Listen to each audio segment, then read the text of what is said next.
All right, welcome back to Championship Rounds. A lot of things swirling around in the world of MMA and boxing, and I know I took a brief hiatus, but I'm here to talk about the Negro that you love to hate. You know I'm black. The nigga you love to hate, and I'm talking about the GOAT, Jon Bones motherfucking Jones. Yes, the greatest mixed martial artist of all time. And this was consensus until Jon Jones started getting in trouble and having USADA incidents. Now people want to say, oh, GSP, oh, GSP. No, the GOAT is Jon damn Jones. And even before Jon Jones was considered the GOAT wasn't considered GSP. No, it was Anderson Silva. Got the homie Dr. Matt on here to discuss this with me.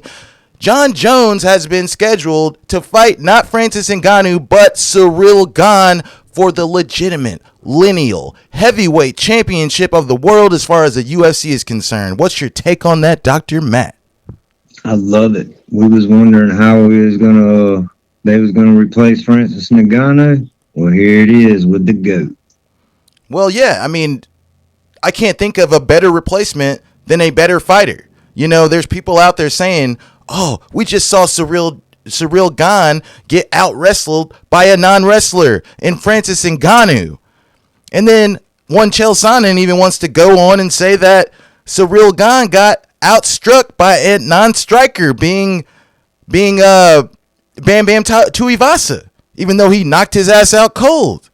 With that being said, Jon Jones is not a volume striker. He is low variance, high percentage, meaning he's not going to waste a lot of energy. What else do we know about Jon Jones, Dr. Matt? He's the best wrestler in the division. And I don't want to rant because that's where I'm heading. So why don't you give me your take on how this potential bout with Jon Bones Jones and Ciryl Gane is going to play out? Because Dr. Matt, all I see is one-way fucking traffic. That's all I see too. Jon Jones, new heavyweight champ. I don't see Ciryl Gane out striking him. I don't see him out grappling. He definitely ain't gonna out grapple him. I mean, Jon Jones out grappled DC kinda. So no, we got a new champ on the rise, buddy. Jon Jones, people forget, he fought Ryan Bader for the number one contendership for the UFC's light heavyweight championship. A fight that was supposed to go to Rashad Evans, but Rashad got hurt. So the UFC announced the winner would face Shogun Rua. Not only did Jon Jones win that fight, finish Ryan Bader, whom was the Bellator light heavyweight champion and the current heavyweight champion. Not only did he finish Ryan Bader right there in the height of his prime, but then he goes in there and he disarms Shogun. He turns Sugar Rashad Evans into Salt Bae. He turns the page on Rampage Jackson. He neutered Lyoto Machida. Who is the guy that just held the UFC light heavyweight championship? And I'm not talking about Jiri Prohaska. I'm talking about Glover Teixeira, because everyone knows Glover in his prime destroys Jiri. Not even close. Not even a fight. But because Glover is old and his cardio isn't the same, hell, his striking isn't the same. People forget Jon Bones Jones beat the brakes off of Glover Teixeira in the height of his prime when no one wanted to fight Glover. No one wanted to face Glover. Jon Jones was in there throwing elbows like hooks, jabs, and you know what I mean, and uppercuts. He was in there working elbows. Destroyed Glover Teixeira, again in his prime. And now Glover Teixeira is fighting Jamal Hill for the light heavyweight championship. The light heavyweight division is a joke since Jon Jones left. Do you concur, Dr. Matt? I do concur. Are you excited for the prospect of Jon Jones coming to the heavyweight division, knowing that it historically is filled with older fighters pushing 40? I am excited. It seems like heavyweights have a longer career. Mm-hmm. And I'm not sure why, but I never was ready not to see Jon Jones anymore. I'm actually very excited that he's fixing to fight again. As am I, Dr. Matt. As am I. And let me just say this. Daniel Cormier in Strikeforce, and I told you this on the phone, Daniel Cormier at heavyweight in Strikeforce is a better fighter than Daniel Cormier at heavyweight in the UFC. He's hungrier. He was hungrier.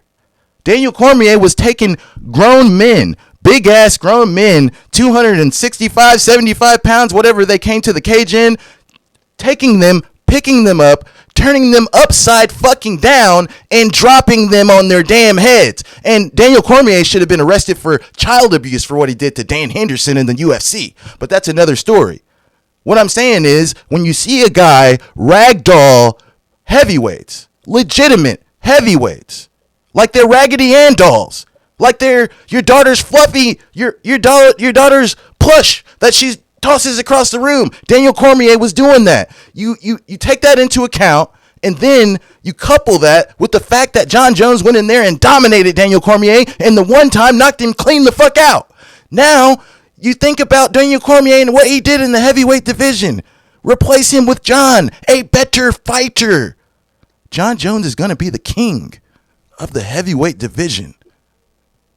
Who do you see, Dr. Matt, as his biggest detractor? Who is the fighter that you most worry about? Who gives Jon Jones the best fight at 265 pounds? I used to think Stipe, but now I think once he gets past Cyril Gahn, that's it. I don't see nobody else giving him any trouble. I agree.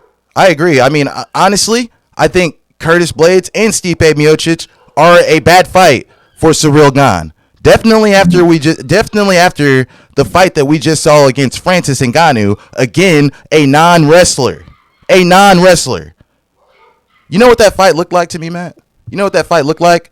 That fight looked like Francis Ngannou versus Stipe Miocic won. Stipe took Francis down, disarmed him, and demoralized him. The biggest thing Francis Ngannou has done off of his back is get up. Get up. He's not dangerous from his back. You take him down, you're taking away his weapons. And you don't think Jon Jones is going to do that? Why is Jon Jones a damn underdog against Cyril Gahn? Because he's been off for a while. Oh, we don't know how he's going to look at heavyweight.